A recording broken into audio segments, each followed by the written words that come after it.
Middle east में कई ऐसे देश हैं जहां पर अमेरिका ने अपने सैन्य अड्डे बना रखे हैं। सऊदी अरब, जॉर्डन, इजराइल और बहरीन जैसे देश अमेरिका के करीबी हैं। हालांकि कुछ देश ऐसे भी हैं जहां पर अमेरिका का तगड़ा विरोध होता आया है। इसके बावजूद भी अमेरिकी फौज इन देशों में मौजूद है।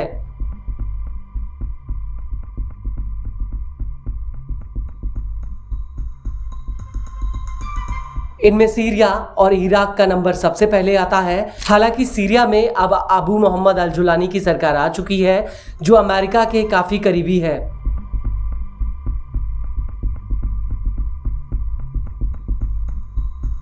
लेकिन इराक अभी भी अमेरिका के लिए एक बहुत बड़ी चुनौती बना हुआ है। वो इसलिए क्योंकि इराक को कातिब हिजबुल्लाह का गढ़ माना जाता है, जो लिबनान के हिजबुल्लाह का एक हिस्सा है। और कातिब हिजबुल्लाह रह रहकर सीरिया और इराक में अमेरिकी सेना पर हमलों को अंजाम देता है। और अब इसी कातिब हिजबुल्लाह ने अमेरिका को एक बहुत बड़ा अल्टीमेटम दिया है। दरअसल कातिब हिजबुल्लाह के सीनियर अधिकारी अबू अली अल अस्करी ने अमेरिका को चेतावनी देते हुए कहा कि हम इराकी जमीन से अमेरिकी सेना की वापसी को बेहद ही करीबी से देख रहे हैं।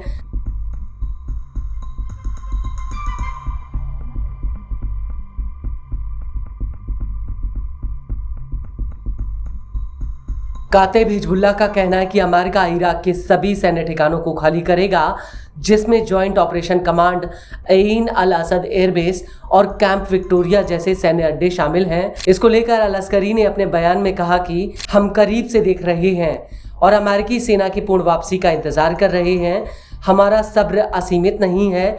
अगर अमेरिका अपने वादों को पूरा करने में विफल होता है तो कातिब हिजबुल्लाह इसका कड़ा जवाब देने के लिए तैयार है, जिससे अमेरिकी सेना को वहां से आग के बीच जाने के लिए मजबूर होना पड़ेगा। इस सब के बीच आपको ये भी बता दें कि इस साल की शुरुआत में अमेरिका ने इराक से पहले चरण में अपनी सेना वापस बुलाने का ऐलान किया था, जिसकी शुरुआत सितंबर 2025 से होनी है।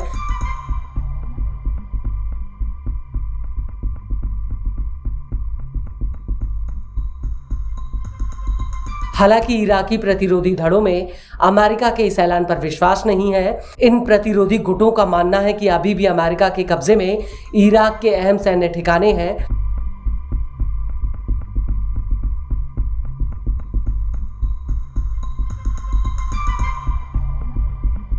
और जनवरी 2020 में इराकी संसद ने अमेरिका की अगुवाई वाली विदेशी सेना की वापसी का ऐलान किया था। और गौर करने वाली बात यह है कि अमेरिका ने इराकी सरकार के साथ एक समझौता किया है, जिसके तहत बड़े पैमाने पर अमेरिकी सेना इराक में फिर से तैनात हो गई।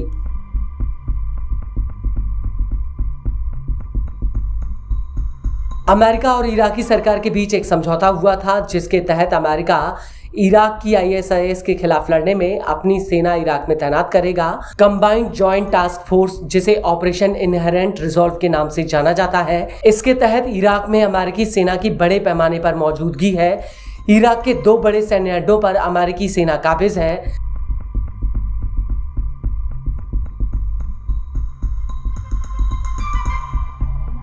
गौर करने वाली बात यह है कि इराक में अमेरिकी सेना के करीब 2500 सैनिक तैनात हैं। इराक के Erbil airbase, Baghdad diplomatic centre, union 3rd base और अल असद एयरबेस पर अमेरिकी फौज मौजूद है।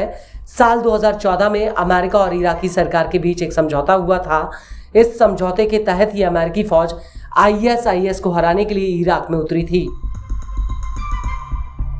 हालांकि सबसे अहम बात यह है कि अमेरिका ने इराक का इस्तेमाल न सिर्फ ISIS के खिलाफ किया है, बल्कि जनवरी 2020 में ईरान के टॉप कमांडर कासिम सुलेमानी और इराकी मिलिशिया लीडर अबू महदी को अमेरिका ने बगदाद एयरपोर्ट के बाहर ढेर कर दिया था।